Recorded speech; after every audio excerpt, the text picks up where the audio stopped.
NDA की एकता को धार, पिछड़ों के सहारे होगी 2024 की नैया पार। अपना दल के मंच से दिया एकता का संदेश।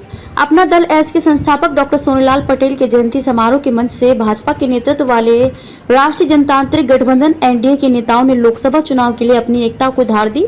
पिछड़े वर्ग के वोटों को लेकर सत्ता पक्ष और विपक्ष में चल रही रस्साकसी के बीच गृह मंत्री अमित शाह और मुख्यमंत्री योगी आदित्यनाथ ने बीते 9 वर्ष में पिछड़े वर्ग के लिए लागू योजनाएं गिनाई और संदेश दिया कि 2024 की नैया पिछड़े वर्ग के सहारे ही पार होगी। लोकसभा चुनाव 2014 से लेकर विधानसभा चुनाव 2022 तक प्रदेश में एनडीए की जीत में पिछड़े वर्ग के वोटों की बड़ी भूमिका रही है। अब सभी दल मान चुके हैं कि यूपी में आगे रहने के लिए पिछड़ों का सहारा जरूरी है। सपा मुखिया अखिलेश यादव ने जहाँ पीडीए, पिछड़ा, दलित और अल्पसंख्यक वर्ग की एकता का नारा दिया है, वहीं मंच से अपना दल एस की राष्ट्रीय अध्यक्ष अनुप्रिया पटेल ने एनडीए की एकता की मिसाल देते हुए कहा कि यूपी में भाजपा और अपना दल एस का गठजोड़ सबसे लंबे समय तक चलेगा। सामाजिक न्याय विपक्षी दलों के लिए प्रतिबद्धता का विषय नहीं है। आरपीआई के अध्यक्ष और केंद्रीय राज्य मंत्री रामदास आठवले ने कहा कि एनडीए भाजपा के नेतृत्व में मजबूत है।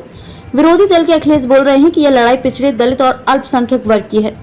उन्होंने कहा कि पिछड़ा वर्ग 80% से ज्यादा एनडीए के साथ है। दलित समाज भी बड़ी संख्या में एनडीए के साथ है। बसपा की यूपी में हालत खराब होती जा रही है। सीएम योगी भी एनडीए शासन में पिछड़े वर्ग के लिए लागू योजनाओं को ही सच्चे अर्थ में सामाजिक न्याय बताया। केंद्रीय गृह मंत्री अमित शाह ने कहा कि मोदी सरकार ने 9 साल में विशेष तौर पर पिछड़ा समाज के लिए काम किया है। केंद्रीय मंत्रिपरिषद में सर्वाधिक पिछड़े मंत्रियों और एनडीए में सबसे अधिक पिछड़े वर्ग के सांसदों का होना बड़ी उपलब्धि है। ओबीसी आयोग को संवैधानिक दर्जा, नीट में पिछड़े वर्ग के आरक्षण दिलाने जैसी उपलब्धियां भी गिनाई। अगड़े, पिछड़े व दलित वर्ग के चेहरों से सजा मंच पर सभी प्रमुख अगड़ी, पिछड़ी और दलित जातियों के नेता दिखे। अनुप्रिया पटेल के साथ कुर्मी समाज से जल शक्ति मंत्री स्वतंत्र देव सिंह और राकेश सचान मंच पर थे। मौर्य साक्य सैनी समाज से उप मुख्यमंत्री केशव प्रसाद मौर्य, जाट समाज से भाजपा के प्रदेश अध्यक्ष भूपेन्द्र सिंह चौधरी, लोधी समाज से बेसिक शिक्षा राज्य मंत्री स्वतंत्र प्रभार संदीप सिंह, निषाद पार्टी के अध्यक्ष संजय निषाद भी मंच पर थे।